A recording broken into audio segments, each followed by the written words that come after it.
Welcome to Diary of an Ex-Ho. I'm Cheri Hardman. I'm your ex-ho, and today's guest is Simon Kaufman. So sit back, enjoy the podcast, and remember the old saying, always a bridesmaid when you're a hoe. Simon, how are you today? I'm doing great. Thanks for having me on. Good, I'm excited to have you. I've been wanting to talk to you a little bit more. Like, we just worked together. I think we worked together at like a couple maybe open mics before, but just recently finally had you on my show. So Yeah, that was a lot of fun. yeah, excited to get to know you a little bit better. And what better way to get to know someone than to talk about sex, right? Right? Now, are your parents like still married and together or no? Well, until my father passed away, but in their whole lives they did stay together. They would have celebrated, I think, 50 years during COVID. Oh wow. Well, I'm sorry for your loss. Yeah. Um, And yeah, he passed away during COVID, but not from COVID. So yeah. yeah, thank you. But yeah, they Uh, were together. and so were they affectionate with each other? Like No, physically? No. no, no. Okay. Um, yeah, I don't know. Were they religious or just kind of old school? Like, Well, my mom always used to joke. She'd be like, I married a liberal and I ended up with a conservative. Because like he got more religious. My dad got more religious as he got older. And my dad was a real scholar on lots of topics. Like he knew lots of stuff. And he would be brought in to speak at churches and synagogues and fundraisers and stuff. He was like a real knowledgeable scholar. And so he took it, that was his kind of angle. I don't right. know how much he thought about the whole, I don't know, heavenly afterlife part, but he was really into the Bible and all that religious stuff from a real like historical, archaeological Right. perspective, old tablets. Like he could wax and wane on that stuff forever, scrolls and stuff. So, but yeah, and my mom just went along. My mom just pretends she's there for the meal. Yeah, I hear that. Were they affectionate with? Or do you have brothers and sisters? I have one younger sister, and we took in a lot of foster kids, so a lot of Native Americans, and like so I have a adopted older sister we took in, and then she just stayed and grew on us, and yeah. Mm-hmm. And were your parents like affectionate with you guys?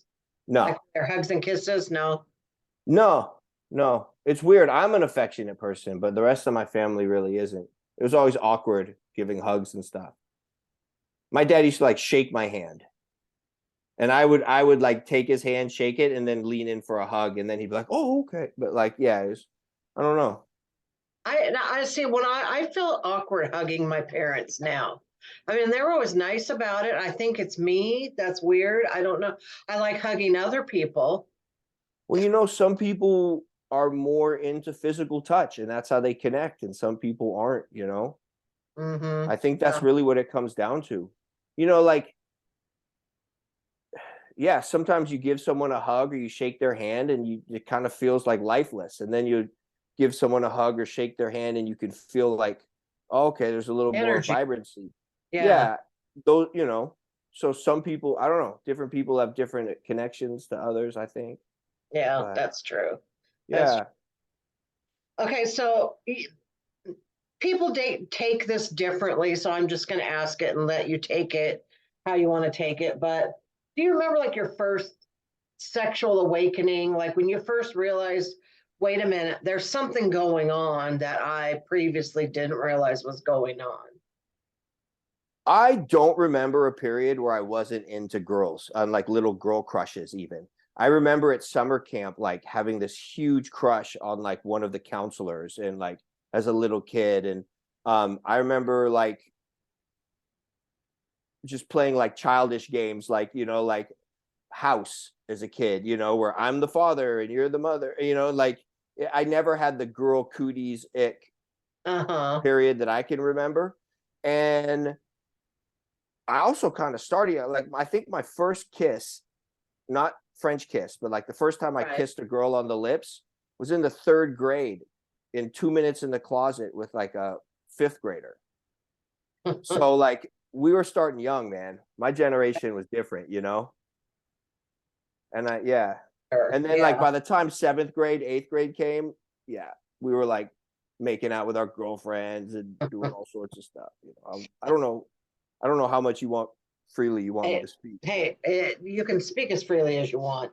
Um, Okay, dude, in the Seattle Hebrew Academy, okay, in Seattle, this Hebrew school. So it's an old building. It was built in like 1896. It used to be a convent, and now it's a Hebrew school.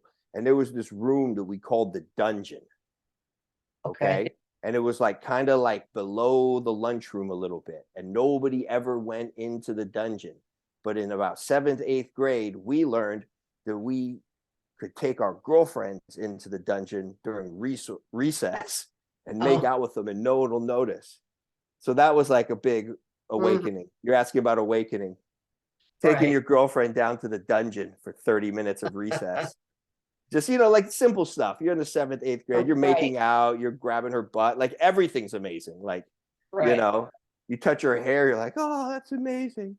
You're so new to everything, you know. But yeah, I Yeah. guess not a BDSM dungeon. It was just a Jew Right. dungeon, fucking where Right. they stored furniture and old shit and had Was it couches. easy to get girls to go down there though? I mean, wasn't it scary? Weren't they like, oh, I don't want to go, I'm scared. No, man, we had some bad chicks. You know, girls. They would be bringing us down there. Half, you know, like girls are sometimes. I think a 7th grade girl is more advanced than a 7th grade boy Yeah, with for that sure. kind of stuff. You know, Right. Did you have any celebrity crushes when you were younger?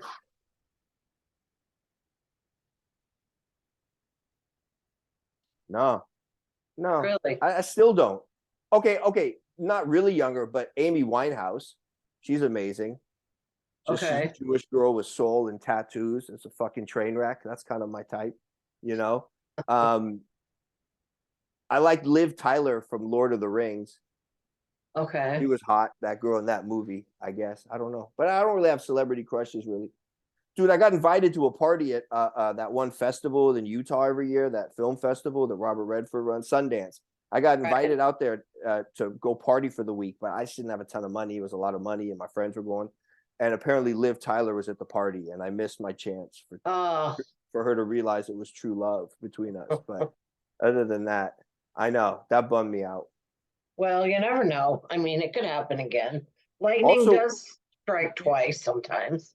yeah, when I was going out for the Millionaire Matchmaker and I'm sitting in the audition and they're kind of, you know, the casting directors asking me questions and they were like, what kind of women are you into? And my response is, oh, I really like elf princesses, like from Lord of the Rings. And they just cracked up. They laughed. And I think that might have been like one of the things that got me on the show. They're like, yeah, I'm into elf Thank you princesses. for reminding me about that because I've been wanting to talk to you about that. Like, I was a big Millionaire Matchmaker fan. Of course, I have a really bad memory, so I don't remember you, but tell me a little bit about what that was like. Well, I was on season 4, episode 1 when they went to New York. And Okay. it was just an audition. They just posted it. I was going on auditions in New York, and it was an audition, and I was funny. And I haven't been on a lot of auditions in my life, but I'm actually pretty good at them because I just kind of like I don't know. I go in like not giving that much of a fuck, assuming I probably won't get it anyways, and just being loose and having fun. And it ended up like actually tends to work in a sense. I've gotten a lot of callbacks, but I don't have any real acting training. Right. I come from an acting family. Like, my grandfather and my dad and all them, great grandfather were all actors. But yeah, it's all fun. So you got to meet Patty Stanger. Yep. Yeah, she's a powerhouse. Oh, is she like she appears on TV? Like, She's a force. Yeah, she's a presence when she walks in the room. I mean, it could just be the fact that you're on her show and she's walking in with a people trailing her, and but yeah, she's a boisterous, energetic powerhouse kind of, she presented herself. She liked me too. I was flirting with her too, man. She liked me because I'm just like that, like I'll just do the thing mm, you're not supposed to do. eh, And so like I was kind of flirting with her a little bit. And Yeah, there was actually one point where we were supposed to demonstrate giving a hug, and like I grabbed her like a little bit tighter, and she like smiled at me. She's like, "Okay." It was like kind of funny, but yeah, but she was a powerhouse. But here's the thing, like, so I'd never seen the show. I'm not watching dating reality shows, but Right. next thing you know, I get cast in it. So I'm like, all right, I go and I buy the whole first season to see what the fuck am I going on? What is this going to be? Mm-hmm. So, and then I just realized, I was like, listen, it dawned on me. I was like, no matter what the fuck happens, they're going to make her look good. So make her look good. And that was my whole strategy. Whenever I was with her, I made her look good. And then if you do that, then they'll make you look good. That was because they will Right. fuck you up, dude. They will make you look. So you have to understand, like, it's like they're filming, the cameras are on us all the time, right? They're filming for like 2-3 days straight to whittle it down to like 10 minutes. So Right. they can check this out. Like, think about it. They can take like an audio from something you said. So they have a camera over your head all the time, right? So one camera's over your head, shoulder looking at her. And so they can take audio from yesterday and put it on a video of today and make it seem like I didn't say that. That's not what I said. Uh-huh. Yeah. So you got to be Did they careful, have one man. of those mixers? Were you in one of those mixers where there was a bunch of guys Yeah. and girls and one of those? Yeah. Yeah. I made it all the way to the second date. And then my other buddy, Keith, went on the first day. I went on a date with the heir to the Dannon yogurt fortune. But the thing about it is, I actually wasn't that into her. Like, as a thing, like, I know we're here for television. We're not here for true Right. love necessarily, but he liked her. When she came in the room, he was like, oh, wow, she's nice. I was like, I need some, like, I don't know. I need some like oomph in Yeah. a girl. You know, I need like something, some hips or some butt or like something. I can't just have, I mean, listen, I've dated all types, and it's so funny because like oftentimes you'll have your type, but then some of the greatest women I've ever dated were the exact opposite of my type. You know, it's Right. like, it's Right. just it's something in your own head, you know? Mm-hmm. But yeah, she just had no booty, man. I was like, come on now. Okay, It's well the that well that you know, I brings me can't to something. That brings me to something I wanted to talk to you about. And booty. I know, well, we can talk about that, but All right. Go ahead. I hate that I'm bringing this up to you on camera, but I'm going to. And if you don't like it, we will delete it. But I don't know if you even look at Facebook. But a couple weeks ago, I asked who is the biggest fuck boy in the Seattle comedy scene. And I just said, just send me a message. It'll be, unanimous, anonymous. And the number one fuck boy did not want to be on this show. He said, "Oh, no way." He didn't want to be seen by that, but you were one of the honorable mentions. That's nice. That's great. But I'm not the first place. No, I wasn't the first place fuck boy. no. So I Okay. don't know if that's disappointing to you or if you're I glad. need to step up I need to get better cologne. Well, what's a fuck boy? I mean, can we just define that first? Because I've heard that term a lot. Right. So I looked it up because I've heard it a lot too. And basically it's a two definitions in it. So it depends on what's about, like a guy that just fucks a lot of girls with no emotion, just randomly. And sometimes it's a guy that fucks a lot of girls and will do anything, be devious or lie or whatever to make it happen. So I don't know what definition they were going by. I didn't get into that. I just wanted names. Well, I wouldn't say I really need to lie because I meet more women than I have time for. Okay, so a couple things. I am pretty sexually active and always have been. Women like me. I don't know. Can I say that? Like, in a lot of times in my life, women will come. Most of them come and flirt with me, or they come and talk to me, or they drop the hints to me and stuff like that. I think I have horrible. I don't think I have any game. So okay, people come to me all the time because they'll see me with beautiful women all the time. I have lots of, I mean, I'm not going to deny that part. I'm not going to deny that I have lots of women partners. Okay. Right. But people will come to me and they'll always be like, yo, dude, you got game, bro. What do you do? What do you say? What's your thing? And that person is so far off. I can't even truly answer his question because he so doesn't understand. Like the thing about it is, I'm shy as fuck. I have one of my biggest problems in dating at the top of the list is like asking for what I want or need. I'm so bad at that. Like if I did a better job of like just like letting her know like what I actually need, I'd probably be in more relationships, you know? That's like really tough for me. Like I take this approach like, oh, I'm supposed to be the guy. Like I have this like story like I'm supposed to be the guy. I'm supposed to always have it together. I'm never show any, oh, don't worry, I got everything, you know? And like, so me going and actually like, I have a tough time stating my needs.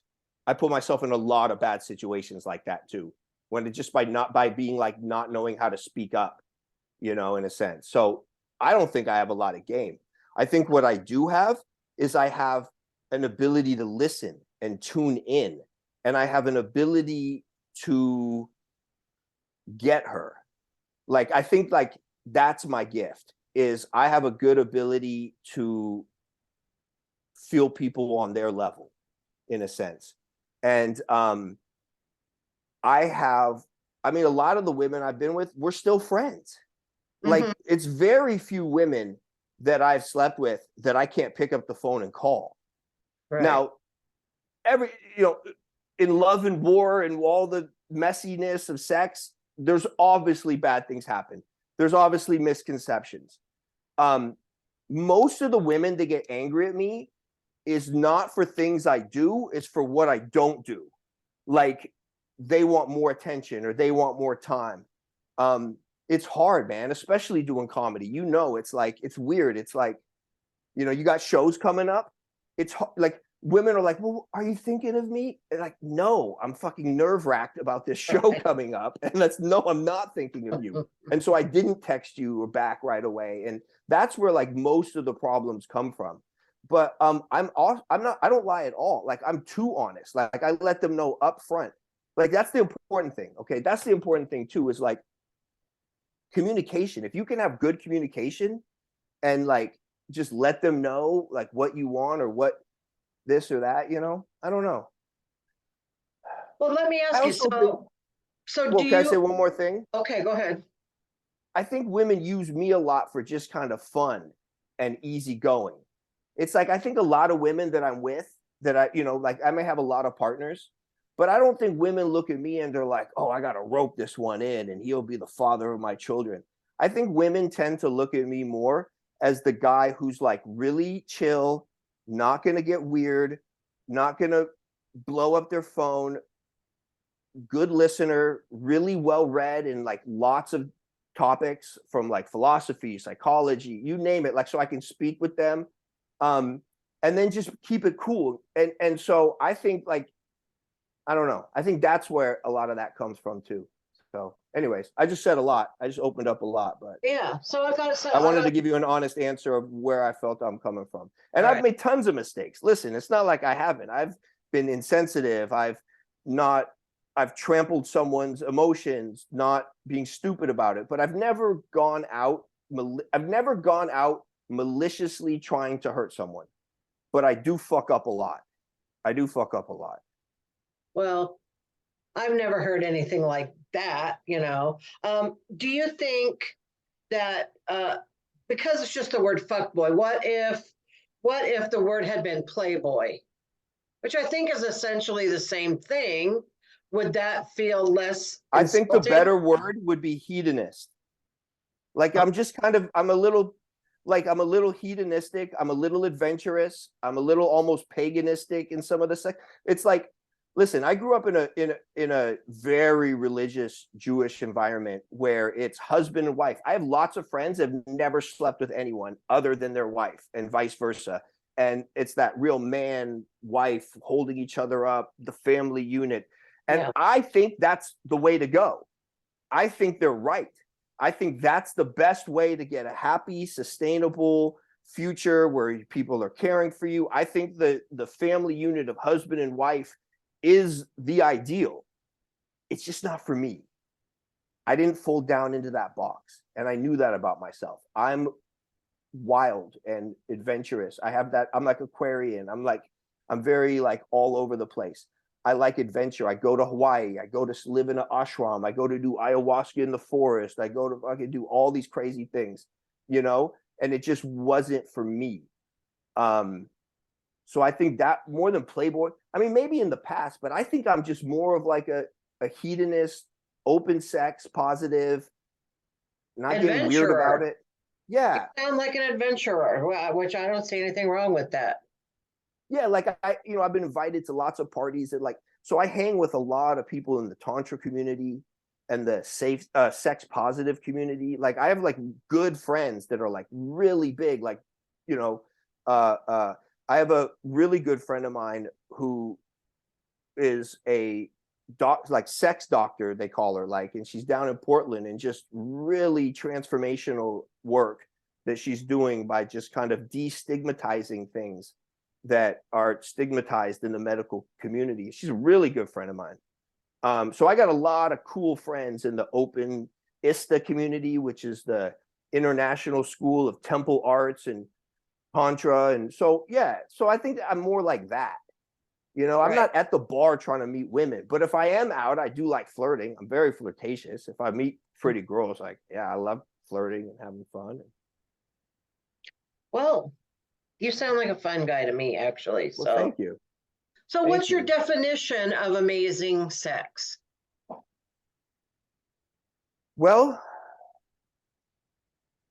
let's give it a spectrum. How about that? Okay. Yeah. I would say on the highest level, it's you're not thinking, like you're just really in tune, like a meditation, you know? That's what I really crave, but it's hard to find. Like someone where you really just like slow down and like light the candles and like really chill, because, you know, let me define what's not good sex. How about we start with that? Okay. You're in your head. Oh, I hope I stay hard. Oh, I hope he doesn't think I'm fat.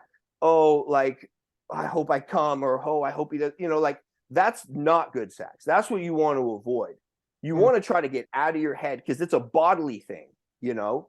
I mean, I understand that like the sexual pleasure is happening in the brain, and that like one of my teachers, Charles Muir, always said that the number one sex organ is the brain.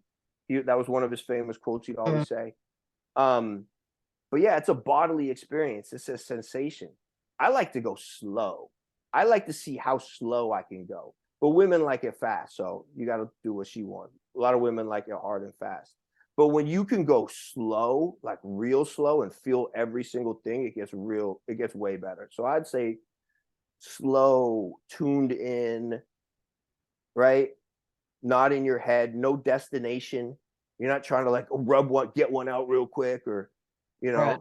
Sometimes women like, it's like, they got to get that orgasm, right? So they're, you know, like they're grinding their teeth and they're not breathing and they're doing the thing that they do to get their orgasm, when it's like, it'll come when it comes. Like, just be here.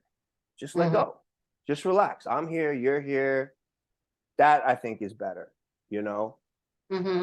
Because then things start to flow and it's not like this, like race you're doing against yourself. Like, oh my God, you know what I mean? Right. So that's kind of, I think, good sex. Okay. Yeah. I like that. Thank you. You want to tell me, do you have any like crazy sex stories or something that's really interesting or out of the box or an amazing I got a ton, man. I got a story I want to turn into a bit, but I got to figure out how to do it. And it's about Dolphin Girl is her name. Okay. Okay. So when I was in my early 20s, I used to be big. Well, not just in my early 20s, but starting in like my early 20s, like 22, 23, would be out in the nightclub scene in Seattle back in the day, you know, like whether it's like hip hop or like EDM or like all the clubs, you know. That's where we always went on Fridays and Saturday and weeknights. So I'd be out in the clubs a lot. So you'd meet a lot of women, and I met this gal one time, and she was a cool chick, you know. We'd just go smoke weed together. Like I met her at the club. I'm like, hey, you want to go smoke? So we'd go out, sit in my car for a while, hang out, blah blah. And then one day she's like, yo, take my number down. I'm like, okay, cool.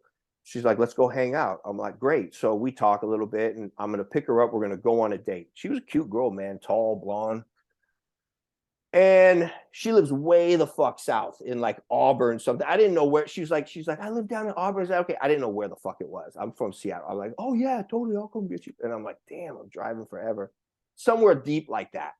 Right. And so I go down and I pick her up, and I'm going to take her up to Seattle. The problem is, like, the plan I had was up in Seattle. So I'm going to pick her up. We're going to drive up to Seattle for the day. I had a whole date planned, everything. On the way on I-5, she's like, hey, you know that sex shop off South Center Boulevard exit? There's that big sex shop. You can't miss it when you take the exit, right? And she's like, will you pull in here? I have a couple gift cards I have to spend. I'm like, okay. I'm like, well, we're going to lunch. You want to go to the sex shop? Like, okay, we could go to the sex shop and then we'll go to lunch, right? It was just like, so we pull in, and what she started doing, she starts modeling lingerie and coming out and like, do you like this one? How's this make me look? And I'm like, fuck, man. And here's the thing, dude. Women know, like she knows I'm done at that point, right? Like she's like, I'm done. Like my ability to like make a smart choice is been so fucking thrown out the window. When you took me to, like, I haven't even fed you yet. Like we haven't even had any protein. We haven't had anything, you know?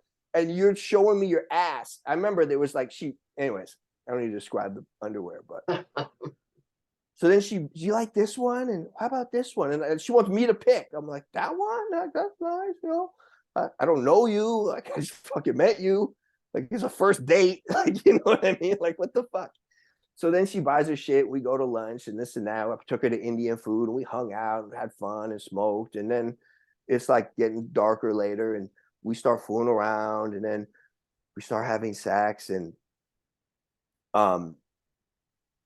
so we get in this position where like she's laying on her stomach, yeah, like this, and I'm laying kind of on top of her, yeah, and we're having sex, and I guess so I'm making loud groaning noises, I guess, which I feel is my right in sex to groan. Didn't right. I was just like, oh yeah, oh baby, oh, like whatever. I don't fucking know. I was groaning. What do you want from me? It's what you do. Okay, some people scream, some moan, some whatever. She turns around.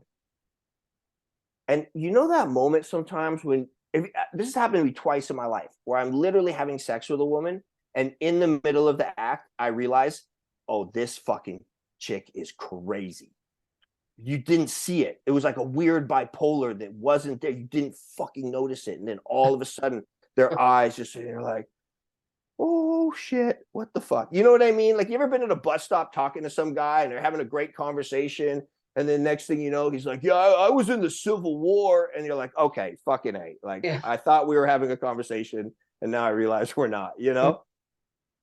So she turns around and snaps at me. She's like, shut up. Shut the fuck up. Be quiet. I'm like, what? She turns back around. She's like, I'm pretending I'm a dolphin.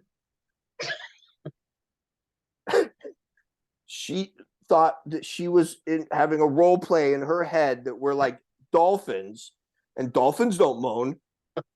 So I was ruining her fucking story. That's my story of Dolphin Girl. What? You know how to make a dolphin noise? Yeah, we accidentally put in their butt. It's like, what? No, I just don't know, you know. No, I don't know. Yeah, I didn't know. Right then. Well, had she told me beforehand, hey, listen, I want to role play. I want you to be the dolphin. I'll be the other dolphin. Like, she never told me. I didn't know she was a dolphin having sex. I've never had sex with a dolphin before. And yeah, so she freaked me out. So I finished, and then I was like, all right, want to go back to Auburn or something? Like, But it was scary though, man. It's kind of scary when you're with someone and they kind of get this, lose it a little, especially when you're with a guy, because you're trying to, you know, keep things cool and calm, and you don't want escalation of any time. You don't want things to escalate Right, and someone to get right. mad and say weird, crazy shit. Like I Mm. think it's I tough. get it. I get it. I've had my Yeah, own share of just having sex with guys just to get them to leave. Like I yeah, realize we need yeah, you out of here. That's what I got to yeah. do. Which is a shame. It's kind of unfortunate that women go through that. You know what I mean? I Yeah, think back, like I think to myself sometimes, I was like, so, nobody nobody tells guys like what to do, like you learn a little bit. That's like my whole bit. I learned about it from porno and rap music and Maxim magazine. I do a whole bit about it. Nobody really taught guys like how to, especially if we didn't have a dad or didn't have an older brother, let's say, and so guys just like, what guys do? This is what guys do. They do what worked once. It's like when you're young and you're like in your 14, 15, you're trying to date, trying to learn how to talk to girls. And then the game changes. Now you're in college. You got to learn how to talk to college girls. Now you're in the nightclub. You got to learn how to talk to nightclub girls. You know what I mean? right. So as you progress through this, it's so like men learn everything through trial and error. Like, well, I had a girlfriend that liked to get, you know, fingered like this one. So and she loved it. So I'm just going to do everything from now on. Like, this is my move now, like Yeah. versus like, I don't know. So, but when I got into Tantra and I started like hearing things more from a women's perspective, and also I think Me Too turned the story to more women's perspective. I thought to myself, I was like, fuck, there were probably times where I was that guy and didn't realize it, where she's like, oh, I want him to get out of here.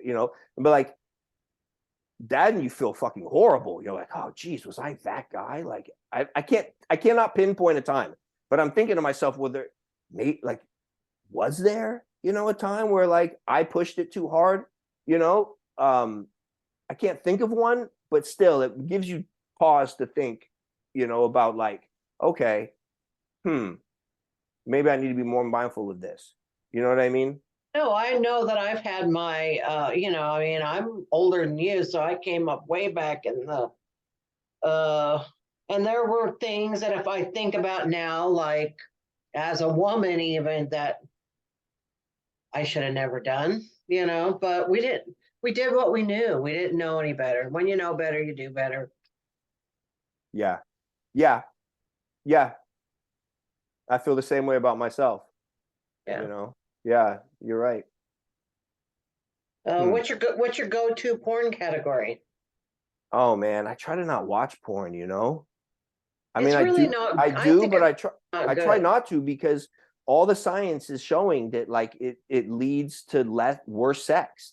Like all the studies, all the brain studies, like it's so crazy.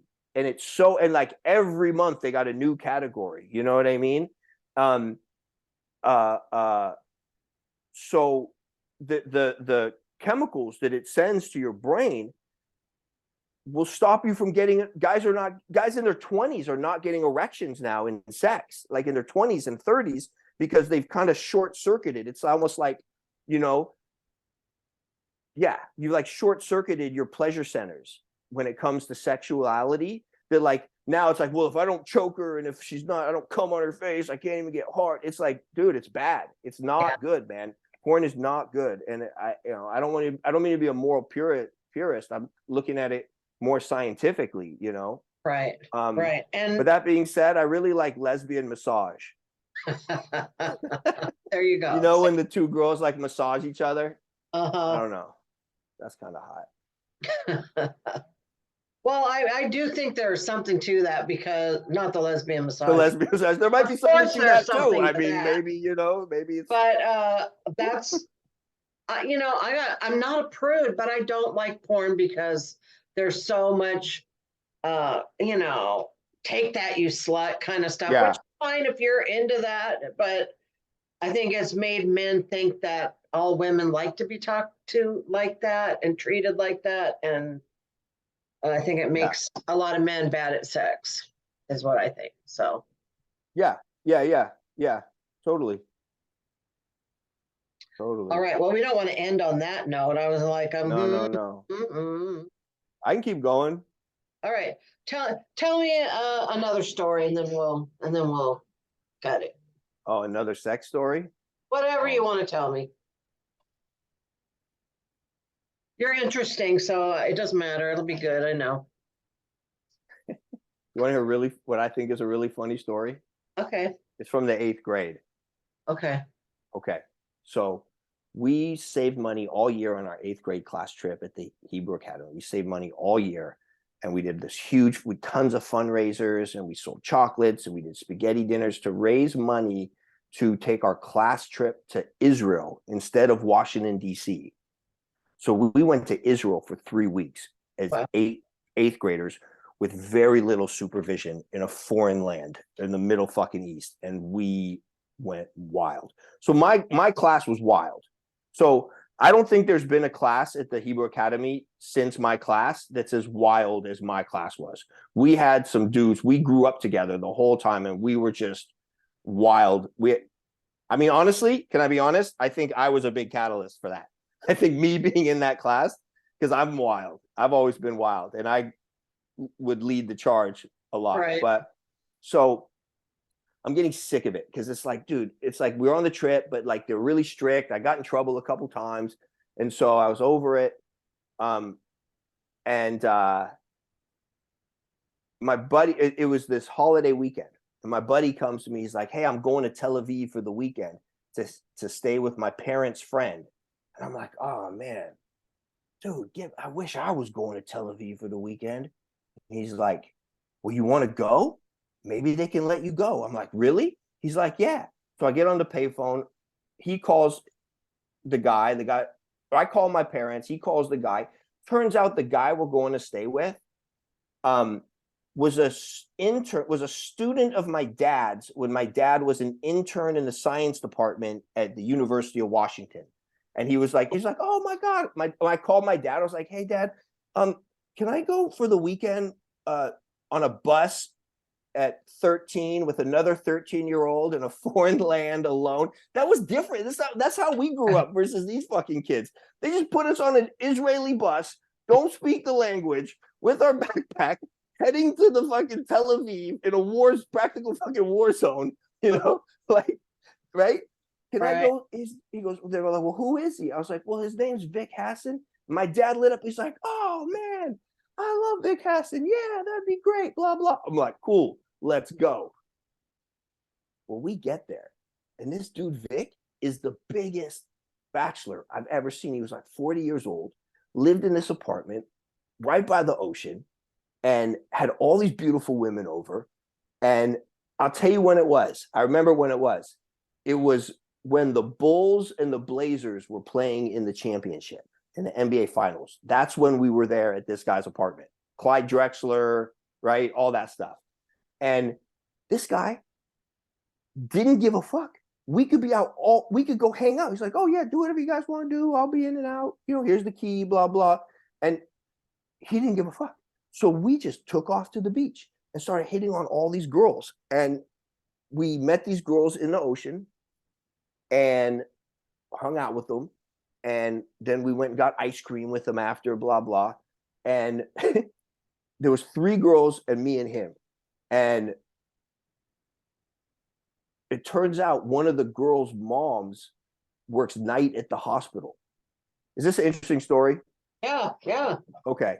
So this girl, it was Carmen and Karen. So the one girl leaves, the one that we weren't that interested with left, was great. So now it's 2-on-2. So her mom works nights at the hospital. She's like, "We can go hang there." We have a whole apartment to ourselves in the 8th grade. With Karen she was older though. I was like 14, she was 16. And these girls were like a little older. And we just played truth or dare and spin the bottle and all that stuff. And Karen, dude, Karen, if you're listening, I lost track of you. Find me, okay? Because she gave me my first hickey ever. Oh. We were making out in the bed, and she's like, "You want a hickey?"